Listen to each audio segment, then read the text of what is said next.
Hello, glad to see you on my channel. I really value it. And today I want to share with you a wonderful story. It's a dramatic story that will come as a total shock to everybody. It is a really amazing story. So enjoy watching it. The man sleeping soundlessly shuddered when he heard the ringing of the public telephone. Once it had been a fancy machine with a radio and a handset, but now, in an apartment with expensive repairs, this phone seemed alien archaism, and the man himself did not understand why he left the landline number. After all, he, like most of his peers, mostly used a cell phone, and it was high time to give up wired communication. However, nostalgic feelings did not allow the man to do so. The phone kept ringing, chasing away the remnants of sleep. The man fumbled for his favorite smartphone on the nightstand and looked at the screen. It was 6:00 in the morning, and it would have been nice to stay in bed for at least 5 more minutes. However, the man was not angry at the caller. The irritation had evaporated before his heart was filled with anxiety. As always, early calls never boded well. The man answered hoarsely, "Hello, I'm listening. Do you know who you're calling?" "Yes." "Did you get to apartment 302? The stranger answered. The man confirmed. "Yes, that's right," and asked impatiently, "Who are you? What do you want?" The companion did not hurry to answer the questions, but kept asking them. However, the woman sighed and finally explained that she was Elizabeth's grandmother, his grandmother, Ekaterine's neighbor. She recalled the story of how, as a boy, he had ridden her goat and how he had fallen into a cowpeck. Elizabeth told it with humor and warmth in her voice. It was obvious that she wasn't calling to ask or demand anything, but simply to talk to the neighbor's grandson, whom she remembered fondly. The thoughts of Alex, who would have been happy to sleep some more, moved slowly in his head. He could not wake up. The man's silence alarmed her companion, and she called out to him, "Honey, did you even understand what I said? I do not know how to do it right now, but somehow it is necessary to declare the right to inheritance. You're probably literate. You'll figure it out. Financially, Ekaterine did not want to burden you or your brother. Everything about the funeral was discussed with your grandmother in advance, although she was not yet very old. But you know, as a person of old school, she prepared for her farewell. I know where her money is for such an occasion, and I'll order everything. We have our own agents here too, so everything will be done honorably. Listen, do you have a cell phone? My daughter taught me how to write messages, so I'll let you know when the body will be removed." Alex gave his number to his neighbor and pulled himself up to finally banish the remnants of sleep. Now he was thinking noticeably better, and remembered the difference in time between the village where his grandmother lived and his hometown. There was no doubt his grandmother, Ekaterine, had passed away. Though he had not seen her since the summer, his father had gone missing, and his mother, her daughter-in-law, had forbidden her sons even to mention the village grandmother. Sadness gripped man's heart. He felt pity for his relative, from whom he and his brother had seen nothing bad personally. On the contrary, grandmother had always been very kind to them, and even for more serious mischief than driving around the goat, they were only threatened with a reproachful look. Alex said goodbye to the woman who, apparently from the shock she had gone through.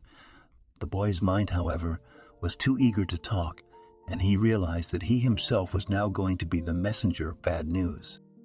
Here Alex returned to his childhood pranks and, of course, remembered this curious episode. The reckless act of trying to ride the goat had not been his own idea. His older brother, Drew, encouraged him to do it. He told him that there were special competitions in which a cowboy had to ride a cow and stay on its back as long as possible. For some reason, the older brother did not demonstrate this entertainment himself, but he decided to try it. The grown-up man was now aware that his reckless antics could have ended badly.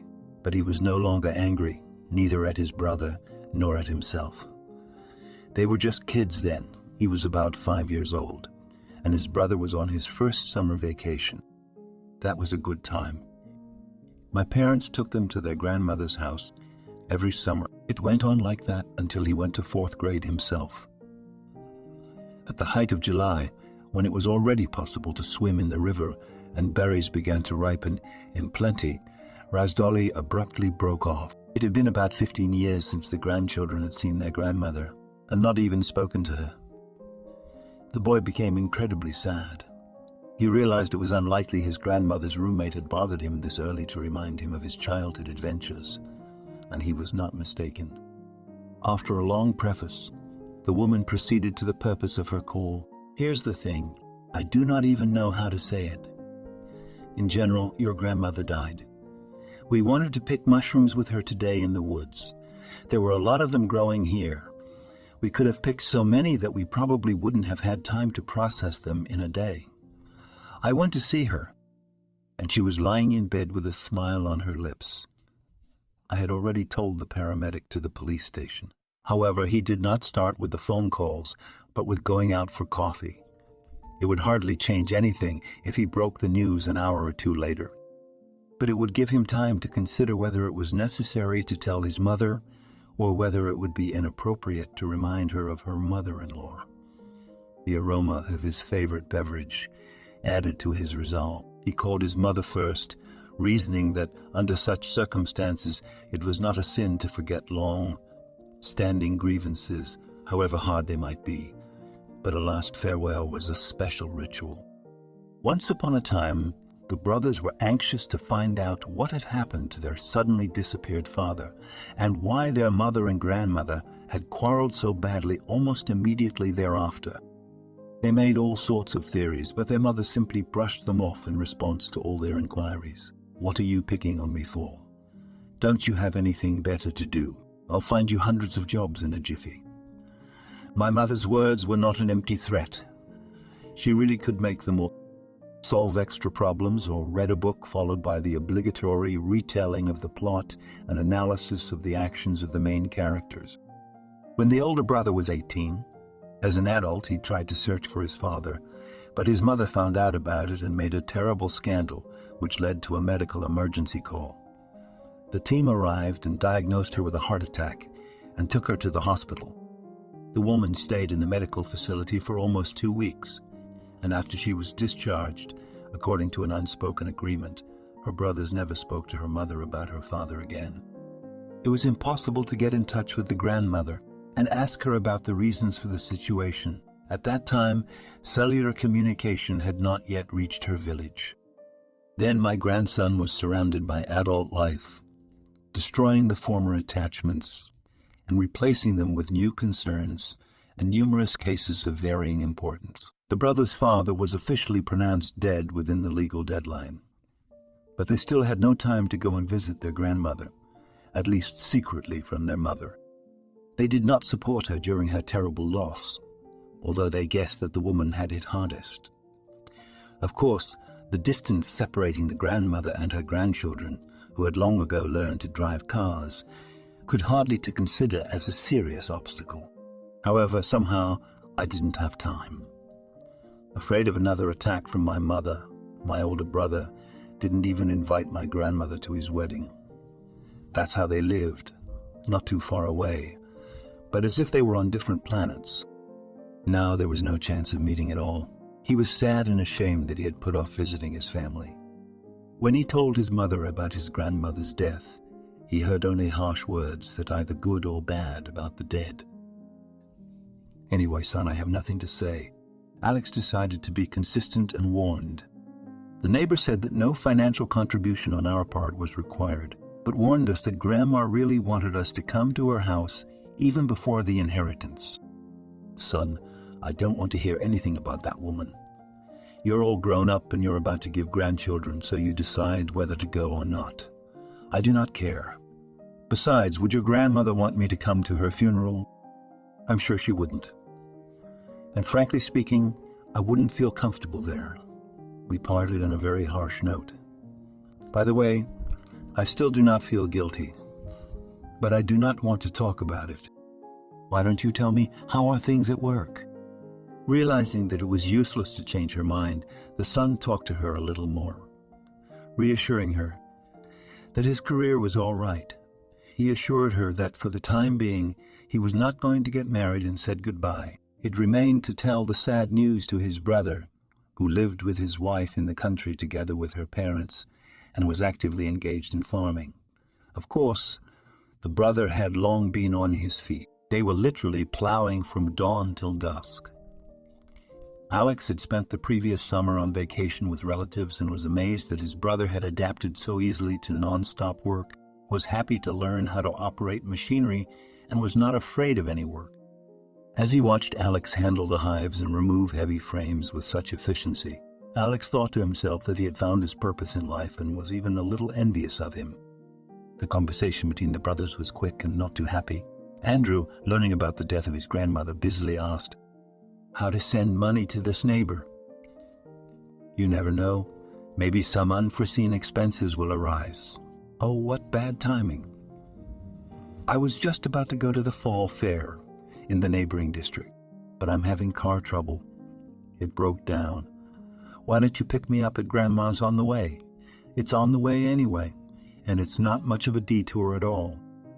Upon hearing that Alex was not going to go to see his grandmother off for the impending delivery of an important project, Andrew was furious. Have you completely lost your mind? I know you. You always do things beforehand. Even in college, you used to do your term papers in advance, and now you've probably made sure you're covered. Besides, he added, apparently reassured by someone who was there, you can take your laptop with you and you can work on the road. Alex only had to obey. The brothers agreed to call back later when the time of the burial was known. Attempts to work until the time of departure failed. There was an unpleasant emptiness in my head, and my soul ached like a scrat. There were no tears, but an unpleasant feeling in his eyes hinted that the man was about to burst into utterly childish tears. Closer to lunchtime, the neighbor sent a text message to the guy's phone, as promised, with details of the upcoming morning ceremony, and the man was able to arrange the details of the trip with his brother in detail. The brother's pregnant wife wanted to go with the men, explaining her desire. It didn't seem human. We never got to know each other in life, so at least for the last trip I'll see her off. Ask her to forgive me. But her husband began to dissuade her. Don't. You'd better stay home. First of all, it's a long drive, and you can't call it a happy event. After a brief argument, the woman agreed with her husband's point of view. However, when his brother came to pick him up, she handed the deceased a large bunch of flowers, the stems of which were carefully wrapped in a damp cloth. Here she chided the brothers. Let at least the bouquet be my apology to your grandmother. The brothers set off on their journey, and it passed without the slightest incident, as if someone had cleared up all sorts of trouble along the way. Even at the gas stations they had to visit, they never once encountered queues or technical interruptions. When a village, memorable to the brothers from their childhood years, appeared on the horizon, they began to look among the roofs for grandmother's conspicuous multicolored roof, many years ago made up of colorful sheets bought on the cheap. It was clearly visible. Now, apparently, it had either been obscured by the newly built houses, or Grandma had been forced to replace the roof. Alex turned off the radio, and the brothers drove silently to the familiar house. He had thoughtfully parked the car not far from his grandmother's yard, so it would be convenient to turn around and follow the hearse. An astute Andrew talked him out of the idea of seeing his grandmother off to her last journey by car. Believe me, there will be so much pressure in the dining room for you to memorialize Grandma that it will be unrealistic to refuse. You wouldn't even dream of it. But it's worse to drive under the influence. You could lose your driver's license. Without your car, we'll get there. In the end, the younger brother obeyed the older one. There was enough room in the minibus for everyone. There were several people sitting near Grandma's casket, but the brothers, after laying flowers for their loved one, unmistakably approached their neighbor. Elizabeth, almost unchanged over the years, rose from the pew and embraced the men who had arrived. Several neighbors also made room for their grandchildren to sit near their dead relative, and stood near their dead relative, and stood near the wall. After the boys were silent at the coffin, they synchronously walked out into the hallway, where a neighbor was clapping. The woman faithfully complied with the request of the deceased friend, and the brothers felt a burning gratitude for her help in a sorrowful, troublesome matter. Andrew, as the older brother, began to thank the woman, and as much as she did not refuse, handed her an envelope of money. Soon, a bus pulled up to the house, and the house was orphaned. The caring mistress was taken to her final resting place. The sad ceremony took place without fuss and too much loud crying. After the funeral, everyone was brought to the local canteen, which bore the proud name of Café Lilia, after the wife of the owner of the establishment. They were not previously acquainted with the brothers, but quite sincerely expressed their sympathy. The owner assured them that they could bake pies for the wake, or as today hold a memorial dinner. The neighbors spoke kind words about my grandmother. They were doubly ashamed that they had not visited such a wonderful woman as they had described her. An attentive neighbor noticed that the brothers were uncomfortable and approached them. "Boys, I'm going home now. My daughter's here to keep an eye on things. If you want, let's go together. We'll discuss the details of what kind of monument you want to put up." The men agreed, and after thanking everyone who had come to honor their grandmother, they went to her empty house. The distance was not too great, and in no more than 10 minutes they were standing in front of their grandmother's house. Suddenly the woman spluttered her hands, remembering that she had left her keys to the house and promised to return soon.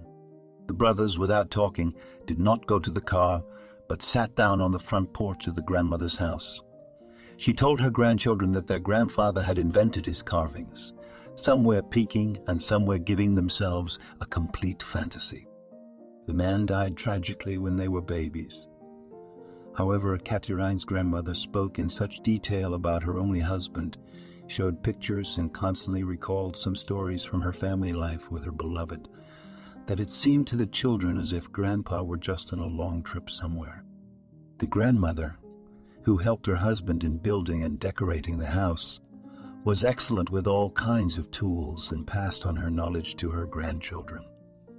It was under her guidance that they hammered their first nails and learned to use a screwdriver and saw with a jigsaw. Grandma even taught the boys how to build simple tackle and fish. The porch faced the street where the brothers used to ride their bikes. The memories made the bitterness of loss grow stronger. The soul was sour, and the men were silent. It seemed that no words mattered now. The silence was interrupted by the loud hum of village life.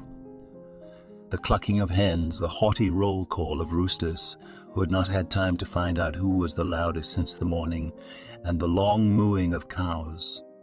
Suddenly, the snide voice of a woman of uncertain age broke into the harmony of sound as she approached the porch. Climbing a few steps, she unceremoniously addressed the young men. "Yes, here she is dead. You guys can't rest at Granny's now. She's resting in a cemetery herself. She's exhausted. That's why I came. My husband gave your grandmother a drill and some other thing, I forget the name. So I came to get them aimed. So I came to get them, otherwise I won't get my things back. Tools aren't cheap." These days. Before the brothers could even say a word, Elizabeth, who had returned, shouted at the insolent woman. "Oh, what are you lying about? All the tools you had in your house. You and your husband drank them away, and now, like a vulture, you've decided to get hold of other people's goods. You ought to be ashamed of lying to people. There's nothing of yours here, and there never was. You know the dead woman has plenty of tools, all in good condition, so you've come." Shouting curses, the woman left, and Elizabeth opened the door to her grandchildren to their grandmother's house, explaining, "You please don't be angry. These people are good, but some of them have had their shame and conscience washed away by the cursed booze. This woman was not bad, but life has beaten her badly, so she could not stand it, Andrew began to thank the woman again, but she continued to report back. The floors, then, as they should be, are already there. All that's left is to pull the benches back out and put the table and chairs back in place. Can you manage without me? The men nodded in sync, and Elizabeth, as if apologetically, began to say goodbye. Then I guess I'll be going. I'm a little nervous today. I need to lie down and rest. And you then take care of the housekeeping. If you need anything, don't hesitate to come in. You know the way. The woman left, and the brothers, walking through the corridor, which for many years had absorbed the aromas of herbs hanging there, opened the door, entered the living space, and set about putting things in order. When the benches had been taken out and the tables and chairs were in their rightful place, Andrew turned to Alex. Don't you think the room looks a little smaller? Remember when we were chasing each other? It's probably because everything seems bigger when you're a kid. Like trees were big back then too. Observant Andrew reasoned out loud. Maybe this illusion is created by the built-in closet that showed up here? Alex nodded. Maybe. I guess when the mirrors aren't hung like they are now, it gives the illusion of expanding space. Out of curiosity, Alex slid the flaps open, and the men's eyes met the few hangers of his grandmother's clothes. Behind all of the items could be seen smooth wall, on which, unlike the others, there was no wallpaper either. In terms of saving materials, of course, it was perfectly justified. Why spend money on something that wouldn't be seen? But something stirred Andrew, who turned on the flashlight on his smartphone. He pointed the beam into the depths of the closet and began to examine the wall. Alex walked between the things and stood next to his brother. Tapping on the surface of the wall confirmed his vague suspicions. There was a cavity of some kind behind it. Alex made a slight movement, and the panel slid to the side, revealing access to a small room. The light of the flashlight was enough to see. In front of them was a narrow room without windows. The sight of the room made the brothers freeze in place, afraid to take a step forward. Finally shaking off their stupor, the brothers pushed their way in. The older brother, guiding the beam around, saw a switch on the narrow side wall, and soon the room was filled with electric light. It was obvious now that they were not mistaken. Inside were their children's bicycles and the things they had been playing with. Tools were stacked in one corner, and stools, made by the brothers under Grandma's direction, stood against the opposite wall. On one of the unpretentious masterpieces lay their children's books and bulky photo albums in neat stacks.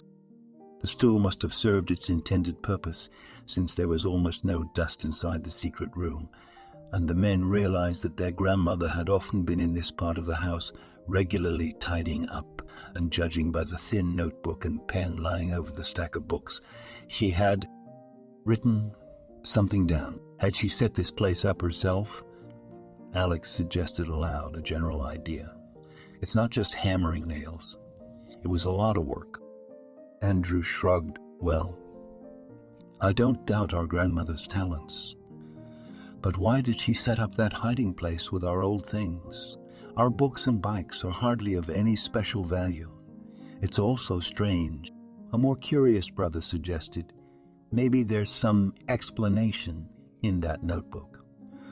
Let's have a look. I think my grandmother wrote something down for a reason.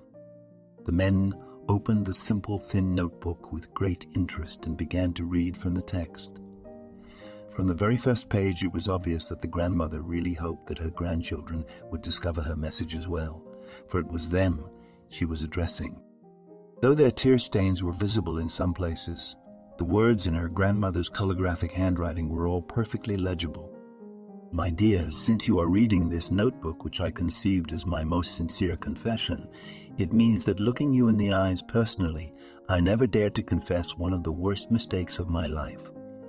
I did not find the courage to meet, of coming, not the strongest obstacles, I did not dare to confess what I had done. Forgive me if you can. It was my fault that you had to grow up without a father for a good part of your childhood. To be honest, I never liked your mother. From the first moment I saw her, I expected a trick from her. Unfortunately, I did. I do not know whether it was my own fault or whether my mother's heart warned me of the duplicity of my son's bride, but I did not want the wedding to take place openly. Of course, I didn't talk your father out of it, but I urged him not to rush into it. Only in vain James did not listen to me. We had a wedding no worse than a human wedding. I tried my best to get used to Julia. I did not arrange any intrigues by coming to visit or check that the apartment was clean and the refrigerator was full. I left my son the right to live his own life. When Andrew was born, I still loved Julie with all my heart for such a gift. My heart melted. And after the birth of Alex, I even began to call her daughter. With joy, I was waiting for you to visit all summer to communicate from Seoul. Only gradually I began to feel more and more indifferent to my son. James, of course, answered all my cautious questions, saying that everything in the family was fine. I pretended to believe him, but my heart was uneasy. You probably don't remember the one time I had to go into town for an anniversary party with an old girlfriend. I planned to return the next day and left you in the care of a neighbor. But the holiday didn't work out. More precisely, I did not even get to him because I decided to drop off a few jars of pickles and jam for your parents. It was business hours, and thinking no one was home, I opened the door with my own key. Countless times I have blamed myself that I did not even think to call first, but it is impossible to go back. Anyway, it so happened that I caught your mother with some man I did not know at the most inopportune moment. They were so busy that they didn't even hear the sound of the door opening. It was worse than my worst nightmare. As I fainted, I fell. Apparently, the rumble from the fall of my body and the glass jars made them interrupt and look out into the hallway. Julia brought me to my senses, but she didn't apologize. She was mad as a fury, accusing me of coming uninvited to catch her at something, screaming at me terribly, accusing me of always hating her and wanting to ruin her family. There was some truth in these attacks, and I didn't even argue, got up somehow and drove back to the village. I don't know what the conversation was between your parents, but the very next day Julia came to pick you up. She grumbled through her teeth to me that what I had done was the reason James had left her. She grinned at my bewildered look, and I, surprised by such shamelessness, tried to justify myself. After all, the traitor felt nothing shameful in what she had done and passed the responsibility for the parting on to me. James disappeared after that. I found out that he had quit his job on short notice and that he had vanished into thin air. I agonized over the unknown for years. My calls to the police were fruitless. I questioned his friends, but they knew nothing. He never gave any news. The bleakest thoughts came into my head. I did not understand why my son did not get in touch with me. Had I unknowingly done wrong to him? I felt so sad that I almost killed myself because life had become meaningless. I lived in hope of a son and the happy resolution of this whole story on my 70th birthday. My confidence that James was alive grew stronger. My third cousin, whom we had not seen in a long time, came to the anniversary. She lived in a neighboring village at first.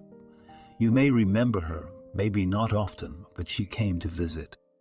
Her daughter married a military man, and with him she moved to the north. She gave birth to a child, and she went to help her. That's how she stayed there.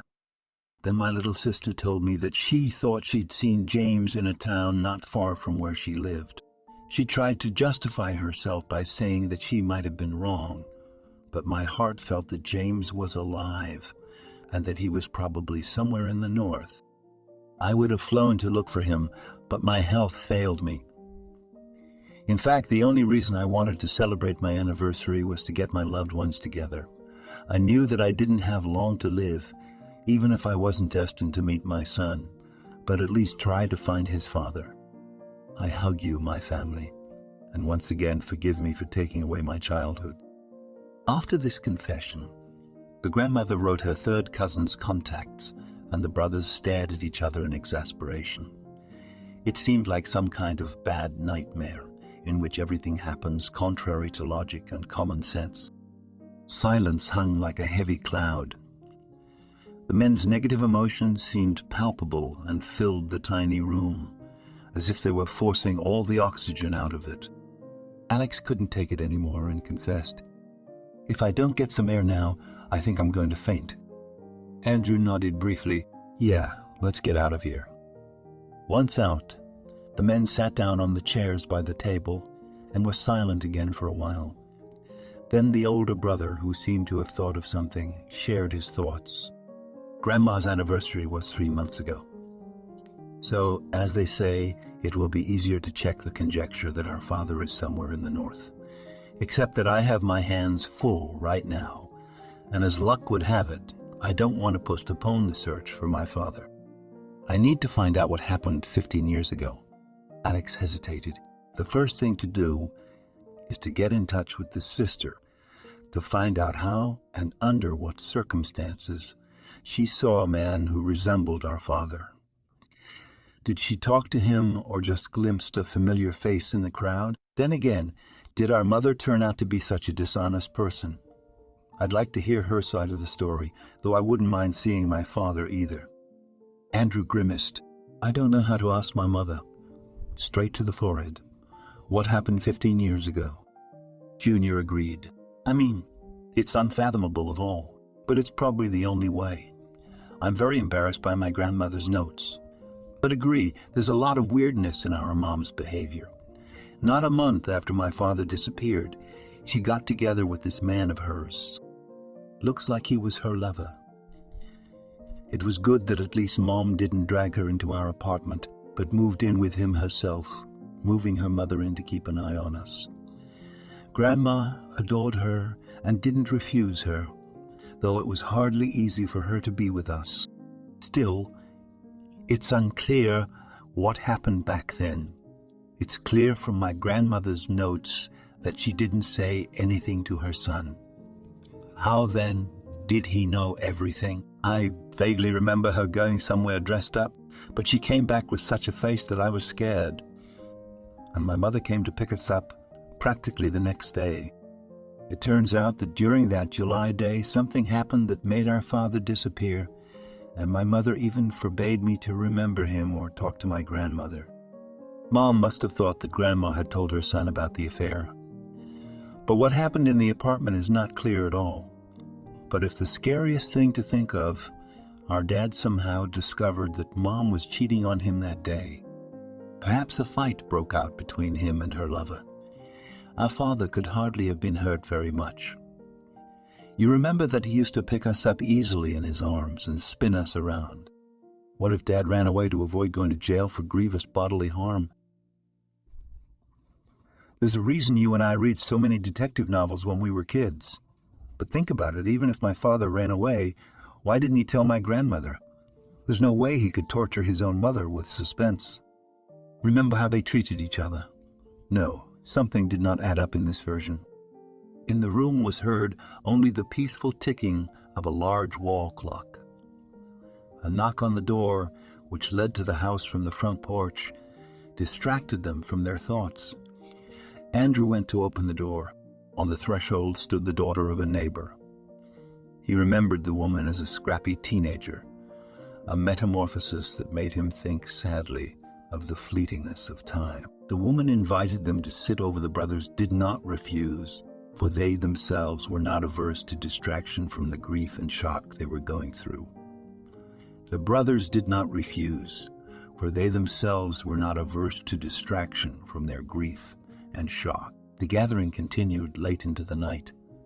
It was easy to talk to everyone. There was no tension or inappropriateness to the visit. Andrew found many common themes with his childhood friend. They heatedly discussed how and when to take the hives out, argued about winterizing the bees, shared their own experiences and some observations about homesteading. Everyone reminisced together about their childhood. And when it was time to leave, they all exchanged phone numbers to keep in touch.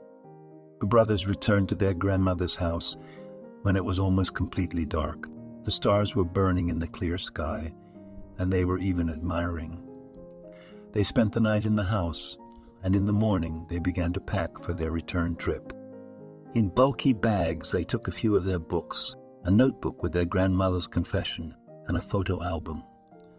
They reasoned that this was their most valuable inheritance. The brothers bid a warm farewell to their neighbor, her daughter, and their newfound friends, who had come to see them off. Grandma's neighbor promised, "Drive safely. We'll take care of the house, make sure everything is in order. Come, don't be shy. You are always welcome." The men exchanged handshakes, and Elizabeth hugged her best friend's departing grandchildren tightly. Soon the tires of the car were rolling briskly along the gray ribbon of the highway.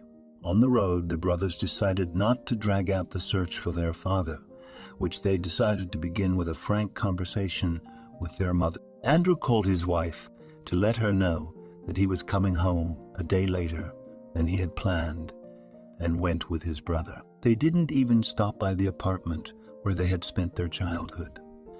Arranging a time to meet their mother, they went straight to her, hoping to learn about the events of the past. A beautiful woman who did not look her 46 years old welcomed her sons warmly.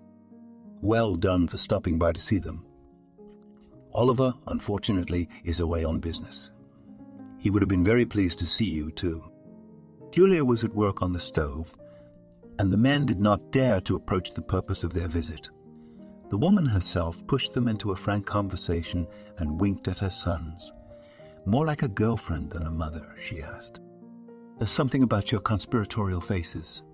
Admit it, what happened?" Alex tried to lighten the mood, but didn't support his mother's playful tone. "We need to have a serious talk. You just don't have to worry." Julie spluttered her hands. "You've probably decided to get married, too. Or..." The woman glanced shrewdly at the older man. "You'll let me know that I'm going to be a grandmother soon." The woman tried to look cheerful, carefree, but she already had a heavy and unpleasant feeling. Andrew confessed, "Yes, my wife is expecting a baby. But that's not why I came." Mom tensed up even more, and was not even too much surprised when she heard the question of her youngest son, who worked up the courage and blurted out, "Mom, tell us honestly what happened between you and Daddy 15 years ago." We found a notebook at Grandma's house where this strange story was presented from her side. I don't think she would have lied on the edge of her life. Besides, if I remember my grandmother's character correctly, she was generally honest and did not tolerate lies. The only thing we didn't understand was what had happened to our father. We had all kinds of theories, but none of them seemed credible enough. She quickly regained her composure and put the cup she was holding on the table with a bang. "Honest, you say? Because of that damn provincial mother-in-law. I have been living in constant fear for the last 15 years. But what kind of life is that? When she finally died, I thought I could breathe easy. But it turns out she managed to get me from beyond the grave. What a bitch." The guys were surprised. It was a reaction they couldn't imagine. There was no sign of embarrassment on my mother's face. She was furious, and the older son asked, "Mom, you got us completely stumped. Can you please explain what happened? Of course, we understand that this is a sensitive matter, but we have a right to know the truth." The woman stood silently and took out a bottle of cognac and 3 glasses from the cupboard. Waiting for the older cheese to pour everyone a hot drink, she drained the contents in one gulp and spoke. "It's not easy, even for grown children, to admit to cheating on their father. But why now? Now that you've learned part of the story, it's time to get it all out in the open. I got involved with the man who later became my husband and your father out of desperation. I wanted to get back at my ex-boyfriend who had left me. I was only 15 years old at the time. First, love and everything. However, he had a fling with me and told me that he had fallen out of love. A genius reason for breaking up. That's when I decided that. Then it turned out that I got pregnant, and that's when I was 16. It wasn't my dream. I thought I'd get jealous, but I miscalculated. Anyway, when I told James, he was happy and immediately offered to marry me. We settled in the apartment that my grandmother bequeathed me a long time ago, and we started living as a family. And it seemed okay. Everything was. A lot of people even envied me. Andrew was born later, and you, Alex, lived like everyone else. Only my mother-in-law always made me feel suspicious. She smiled to my face, adored you, and without memory. But I kept imagining that she was only looking for a reason to reproach me. In general, I lived by inertia. Home, work, cooking, laundry, homework with you, to teach lessons, take you to the village for the summer in the mother-in-law, and again feel all the skin distrust. No, that's life, isn't it? James went to work to fulfill my whims and support his family. I was looking for love and romance. How I ended up having an affair on a business trip, I don't know. The hotel did not go, and I dared awkwardly bring this guest to his place. In general, my mother-in-law caught me cheating on her son. As soon as I got away from fainting, ran away. Well, of course, not to romance me with a random lover has become, but like right away to run away does not make sense. Before he could even leave, James came to the apartment. His mother must have told him somehow.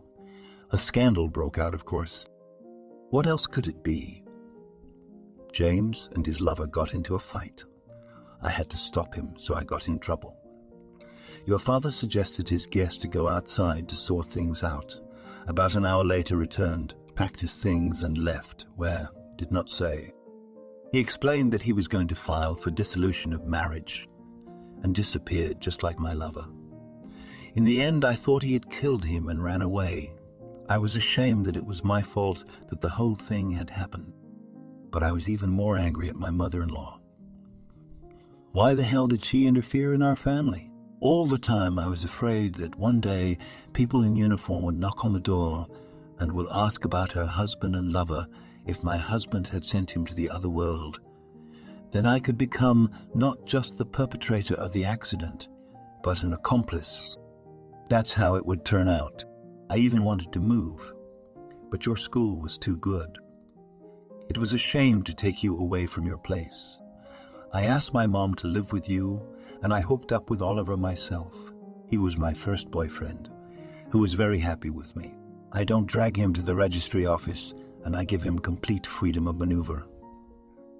That's how I live my life. The fear that someone will start digging up the truth has long ago become weaker. And here you are with your questions. What? Now you despise me? The woman took a breath, and in the silence settled, she took another sip of the noble drink. Andrew spoke carefully. Have you confessed now?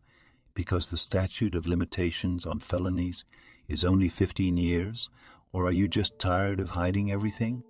She looked at her eldest son for a moment and answered nothing. She herself didn't know why she finally decided to tell us about the long-ago events. We learned that our daddy might be in the north now. By a random whim of fate, his third cousin's aunt was there to visit her daughter.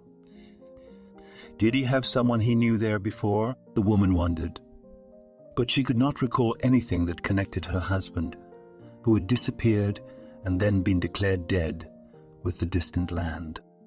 Not unless he had decided to go far away at all, where there was little chance of meeting acquaintances.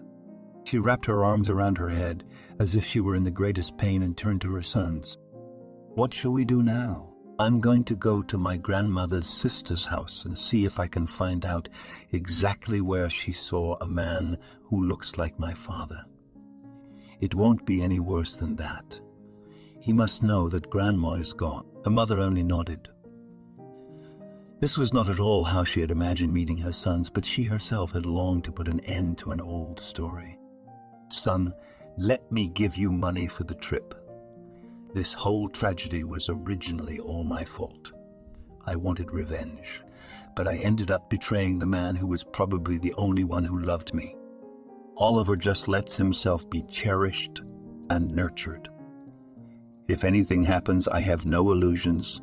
Like a champagne cork out of a bottle, I will fly out of his apartment. It's good if I can get the stuff I bought here in time. Alex said no. No, Mom, don't. I have the money. Soon the brothers left the semblance of a family nest of mother and her roommate. Andrew accepted his brother's offer to spend the night in his childhood apartment. But everyone's sleep was restless at night, and the youngest did not go to bed at all. He sat down to work on a burning project, and the work, fortunately, almost forced the burdensome thoughts out of his head. In the morning, his brother woke him up. At breakfast, Andrew reported, "I tried, while you were asleep, to get in touch with Grandma's third cousin on the phone. But there seems to be some mistake in the recorded number. The robot answers that it's not dialed correctly. I tried it several times." The guy took a notebook and carefully typed the numbers indicated in the notebook on his smartphone, but the result was the same as his brother's. "Anyway, I figured it out last night. I need a week to work things out, and I can go looking for it. I think I can do it alone. I'll call you if anything happens." My brother agreed. "I won't even argue. You make a good point. I'm unlikely to be able to get away in the next month. And time is like that. It flies fast. Vaughn, we all postponed trips to grandmother, and now you cannot come. So call me if you need anything." After finishing breakfast, the farmer got ready to go home. "I'm off. I already called a cab. Let's stay in touch. Let's stay in touch." The men bumped their fists as they had invented when they were children, and Alex, he was alone, perplexed that so much had happened in his life in just a few days. After taking care of business, he went in search of his father. When he arrived at the airport, the man was struck by his tiny size, but he was not surprised for long. Nor did he have time to admire the beauty of unfamiliar nature and the majestic graying of volcanoes. He had the address of his third cousin's grandmother, and he went to her without delay by cab. The elderly woman took a long time to open the apartment door. "Get out of here." It came to Alex. "Look what you're up to. You think you're so sneaky? I'm going to call the police to have you arrested. You found out my sister's name and came to get some money from a defenseless old lady." Not at all the kind of reception the guy was expecting. At a loss, he did not even know what to do, and realizing the futility of his attempts to communicate with his relative, he stood there. He was about to leave when he heard footsteps on the stairs. A man, a woman, and a child came up to the floor. The trio stopped on the landing and did not intend to go any further up. The stranger stepped forward, blocked his companion and the baby, and then asked, "Are you breaking into our apartment? What do you want?" He intuitively realized that he was being questioned by the son-in-law of a distrustful and stubborn grandmother. Trying to be friendly, he patiently began to explain who he was, and then suddenly brightened up. "Hello. To my shame, I do not remember what Grandma Mesha's daughter's name is, but I can confirm my identity. The fact that I'm really Ekaterine's grandson, I can confirm I have my passport and some of the photos I copied and printed out from a photo album to give to her sister as a keepsake." While the stern stranger and his companion, who was peering over his shoulder, were examining his passport, the door opened behind his guest. A woman stepped out onto the landing, putting on her glasses as she went. "Let me see some pictures." A much more peaceful voice came out. Alex turned to the woman and handed her the pictures. "Among them is a picture of us together. It's a picture of you and grandmother. There's me with my brother and your daughter, who is just a baby. She's about 5 years younger than me, as I remember. Isn't she?" The woman smiled embarrassedly as she looked at the pictures. "We haven't seen each other in a long time. I'm sorry I didn't recognize you right away. I'm sorry I behaved that way, but you probably understand that you can't let your guard down now." "Oh," she said, "what are we standing here for? Come on, quickly into the apartment." A whirlwind of meeting and getting to know each other. The young mistress of the apartment, Angela, began to prepare the table, having sent her husband to the store to buy bread and other missing items. Alex, meanwhile, was chatting with a little girl who was looking at him with interest, and an old lady. After hearing the news of her third cousin's death, the woman cried, "How could it be? We had only seen her in the summer. We used to say congratulations in her honor. She was going to visit. I inadvertently told her that I had seen in our region a man who closely resembled his son. It must have been my fault. God, why didn't anyone tell me? I left my phone number too. I'm ashamed, but I didn't even touch the funeral arrangements. Before coming to you, my brother and I tried to call you, but to no avail. Maybe the robot told the neighbor that she had dialed the wrong number, so she couldn't reach you." After carefully checking the numbers in the phone book and in his grandmother's notebook, the boy cringed. "Look, there are 2 numbers in the middle that are reversed." The woman checked and slapped herself on the head. "I'm such a loser. I should have just called the number, and there would have been no confusion. But I'm used to writing down phones on paper, so my old way and failed. V." The guest reassured the relative, and then, when she stopped bemoaning her inattention, he asked, "And where have you seen a man who resembles my father?" She did not hide it. "At the airport. I saw him at the market when I was passing by. He was selling some wooden things. I looked, it looked like him, but I wasn't sure." "What for?" "I only told my sister about it.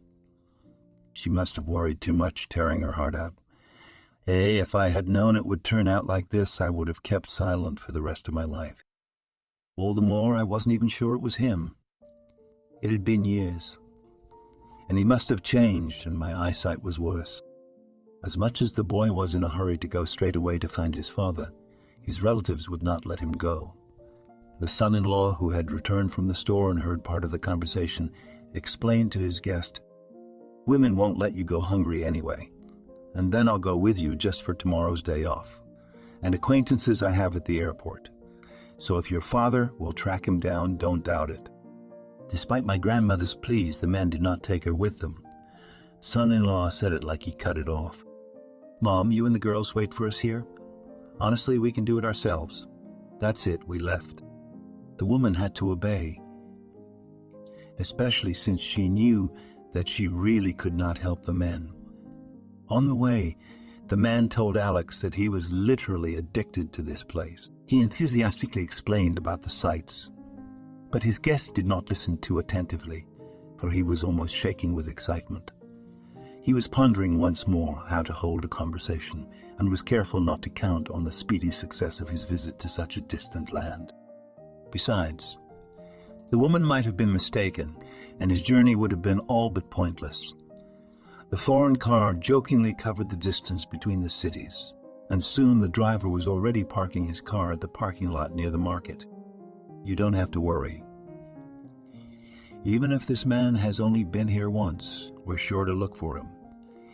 It's hard to get lost here. There are regulars who don't leave anyone out." The men, scrutinizing the faces of passers-by and vendors, almost simultaneously spotted a man selling wood signs and other small things. As they got closer, they stopped, and the guy began to scrutinize the man sitting there. On the one hand, he looked like his father, but on the other, the latter was 4 years older than his mother, and now he must have been about 50 years old. This man, on the other hand, seemed older, and by at least 20 years. He had gray hair poking out from under his hat, and a jagged scar on his cheek that my father did not have. The salesman, who had just sold one of the parts, seemed to sense the look on his face, and as he tucked the money into the inside pocket of a jacket that was not the cleanest, he began to look around. Soon he figured out who was looking at him and waved, "Come on over, boys. The merchandise is unusual and I'm selling it cheap. A great souvenir if you need something original." The boys approached. The salesman continued to praise the things laid out in front of him, and Alex was about to leave, disappointed and frustrated, when suddenly a man drew his attention. "Wait, I have some more things in my backpack." Reluctantly, the lad turned and saw the wooden crossbow in the salesman's hands, almost identical to the ones he'd played with his brother. Of course, there was still the possibility of coincidence, and he began to clarify. "Excuse me, what is your name?" The man looked him straight in the eye and introduced himself as James. Despite the cool enough weather, Alex got hot. The prepared phrases were instantly forgotten. He stood there in silence. And then his companion intervened in the situation. "Dear sir, I think you have a lot to talk about, but this is not the right place. Why don't we go to a cafe and have a drink? Or maybe we could go straight to my place. It will be quieter there for sure." The salesman got worried. "I'm not doing anything wrong, man. I'm trading quietly. I'm not crossing anyone's path in business. I'm not bullying anyone."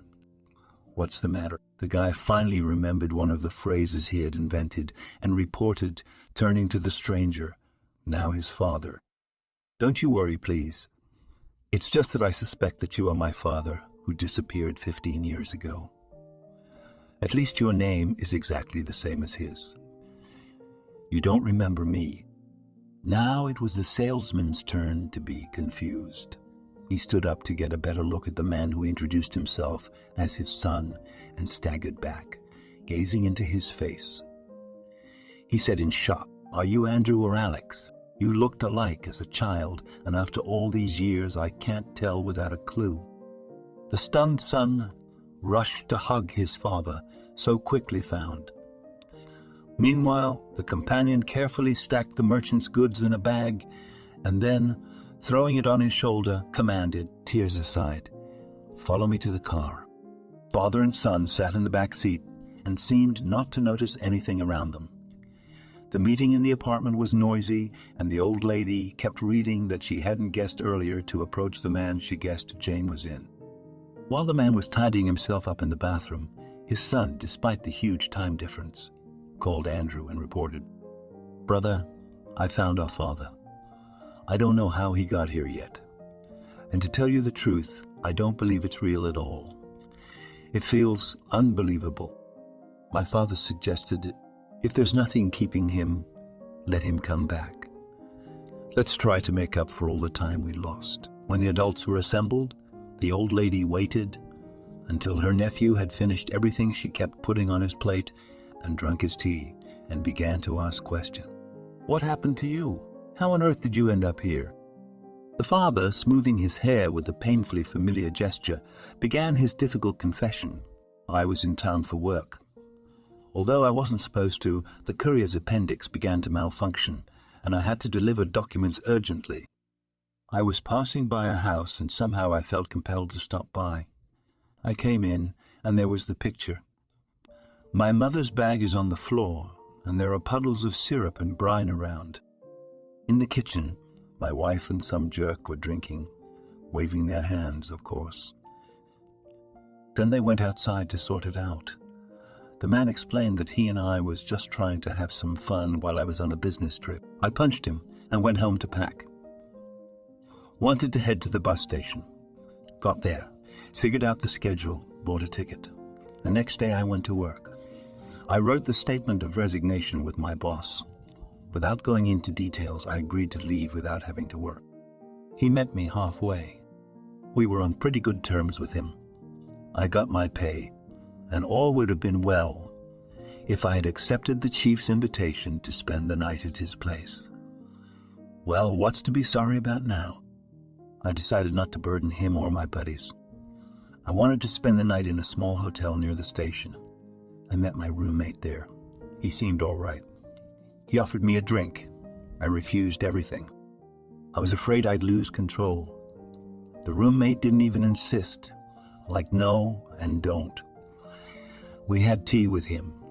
He assured me that it had healthy herbs. In general, I don't even remember how I fell asleep. I woke up in some clearly uninhabitable room. No belongings nearby, no documents, and my wallet in my pocket. As I lay in that concrete box, I thought a lot about why I had been chosen. The most correct assumption seemed to me. Had the perpetrator noticed the money in my wallet, or had someone at the hotel been in cahoots with him?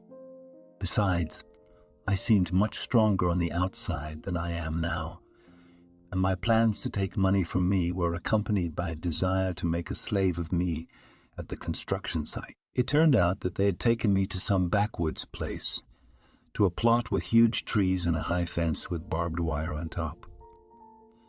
There were a lot of us guys there. Most of the slaves were homeless people, and some of them even liked it there. So what if they didn't get paid? But there were mattresses on the beds, food was regular and quite decent, and they even gave us a drink. One of my unfortunate comrades even joked that he felt he had returned to the school labor camp. I, on the other hand, was desperate to get out. I tried to escape several times, but always unsuccessfully. Only my face suffered. I had been spitting blood for months. I was quiet for a while so I could think through a better escape plan. Once I even asked the truck driver, who brought the building materials, to report that I was here against my will with the other poor souls. But after that, I only got another beating in the evening, and I had to lie down for a few days after this demonstration flogging. That's how I understood that random people are not even allowed on this construction site. Missed them all terribly. Oh, interrupted his story captive. Maybe you can get in touch with my mother? Does she have a phone? The man realized by the silence that ensued that he was in for some tragic news. The younger son decided to tell him. His grandmother had recently passed away. By the way, if it wasn't for her notebook with her notes, we might not have seen each other. She believed you were alive. I longed to see everyone. For the sake of that, I started building diligently, hoping that after the facility was completed, we would be transported, and I would be able to escape on the road. Construction was nearing completion, and one of the dinners, which was no different from the others, turned out to be laced with sleeping pills. I woke up somewhere else. My hope of being free was fading. I realized that at any moment, I and the others could be put to sleep, and in our unconscious state, we could be transported anywhere. It was terrible. It was unclear when to expect to be moved. Out of hopelessness, after a couple of years, I resigned myself to it. Places were always changing unpredictably. The contingent was renewed. Some would show up, some would disappear. The lack of medical care did not add to my health. I heard so many tragic stories I can't even recount them. Each of us was in some kind of trouble. Some had a drinking problem. Some had debts. Young guys were more likely to go there because of stupidity. Were caught thinking that running away from home was an extremely romantic adventure. Some like me. I lost track of the days, though I tried several times with the arrival of the newcomers to restore them. Gradually I was falling to the bottom, began to consume with all the strong drinks that we were given. Such a team is easier to manage, especially since we had no abundance. On the other hand, regular consumption produced a strong dependency. Thoughts of escape occurred less and less frequently. Even when I learned from one of the newcomers that I had been with them for almost 12 years, I was not too shocked. After that, I realized a little more, and I would begin to forget my mother and children, and even my own name. Once again, I tried to escape. But once after I woke up from the beatings, I found myself on some fishing boat. That was the nightmare. I don't even want to talk or remember. There were obviously some freelance sailors besides us, but they treated us like natural scum. We had to work almost without sleep. One could no longer dream of freeing oneself, where to go in the middle of the water, except to the bottom to free oneself from torment. Some did, and I can't blame them. My God, how did you survive? It's even worse than death. The man nodded. That's right. But it was one of the sailors who helped me in the end. I saved him once in a storm, and he repaid me in kind. Made sure my clothes were found in the water. I was on my way to land in a boat with my loot ready. He and I had agreed to meet on shore, but it didn't work out. Either they suspected him or something, but neither on the appointed day nor later did the Savior ever show up. I went there for a few months as if I were working, until the locals started asking me questions. I was afraid, so I stopped going to the appointed place. I found out the name of the town and almost lost my mind. Until then, I associated the name of the peninsula only with travelers, and I did not even think that I would ever be here. I seemed to have become relatively free, but I had to face another problem. I realized I was in a hopeless situation. I had no papers to get a job. I had no money, no acquaintances. The man looked around at the people who were listening to him without interrupting and apologized. I don't know why. I'm sorry, but I didn't know I had relatives here too. In general, I began to try to earn not only to live, but also to pay to be allowed to fly to my home country without documents. However, this plan seemed to me, on closer reflection, to be complete nonsense. Few people would risk their positions for the sake of another. There was only one other route which I would have to take on my own. However, even if I had managed to get on board, it would have been more difficult to hide at the point of arrival.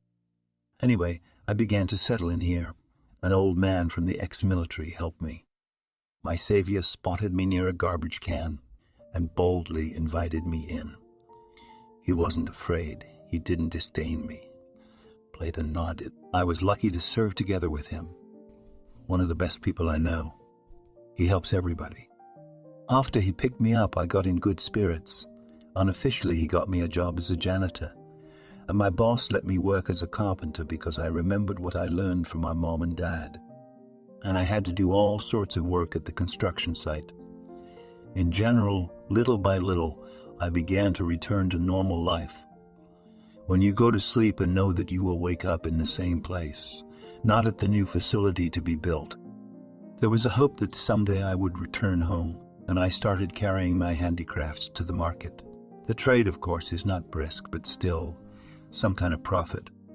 I will find his number and tell him that you have met his son and that you are now a guest of mine. Weeping Angela followed her husband out of the room to boil the kettle, which had cooled off, and at least clean up after hearing the tragic story of her distant relative. She vaguely remembered him as a strong man in good health. Now he was, though wiry, a haggard old man. The trials he had overcome had left their deep marks, and the woman was uncomfortable with the contact with such misfortune. Angela could hear her husband talking to the homeless man's benefactor, and it was obvious that his former co-worker was greatly relieved by such unexpected news. After the feast, the old lady stated unequivocally, "Anyway, nephew, stay here with us. You have suffered enough." Unexpectedly, he began to protest. "Aunt, I'm sorry, but I can't. Tomorrow morning I have to clean up at the station. I can't let my bosses down, especially since I was taken on my word of honor, and this is a special guarantee." No one knows how long they would have argued, but my son-in-law intervened. I explained everything. "He will inform you that you will not go to work tomorrow for a very important reason. Consider that you have a short vacation." However, the nephew decided not to stay long at his aunt's, and in the morning he said that he would try to go back to his native land. But before that, he would faithfully perform the work he had received. In the evening, the father and his son stood hugging each other. The boy spoke incoherently and fervently. "Daddy, when you see Andrew, you will not believe how strong he became in the free air. And I'm doing good. And now that I found you, it's going to be great." He took an extra week off, but there wasn't enough time to process the passport for his father anyway. The man explained the situation to his employer, and the boss made another concession. Alex was put in charge of a project that did not require his personal presence, and he spent all his free time with his father. They talked about everything. The only topic under the ban was the woman who had put him in the hands of those scoundrels. The man who had been betrayed by his wife 15 years ago did not ask his son how she lived. The man did receive a document allowing him to leave the peninsula, which had become a place where he had been rescued by people who cared. The man was immensely grateful to everyone. As a result of an incredible chain of coincidences, he had a chance to return home. Of course, upon his arrival, he had to undergo a number of bureaucratic formalities before he could finally return to the world of the living. But that was not so important compared to what was already behind him. The night before the flight, an anxious atmosphere prevailed in the family apartment, and only the little girl slept peacefully without waking up, having played during the day with new presents from her uncle's grandfather. We left at dawn, so that on the way to the airport to stop by the poor man's savior, who also volunteered to escort the flying. I was already awake anyway.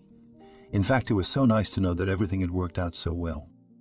As the flight was nearing completion, the father suddenly announced to his son, "Do not be offended, please, but I cannot go to your apartment. Too many memories. If possible, let's go straight to the village. I want to worship my mother's grave. It seems that only her confidence that I was alive all this time and saved me." My son had no objections. He could hardly understand the feelings of his father, who was anxiously looking out the porthole, because it was simply impossible to imagine what it would be like to return home after everyone thought he was dead. After taking a cab to the parking lot where the private car was resting, the family drove to the village. As the men turned from the highway toward the village, the father almost cried.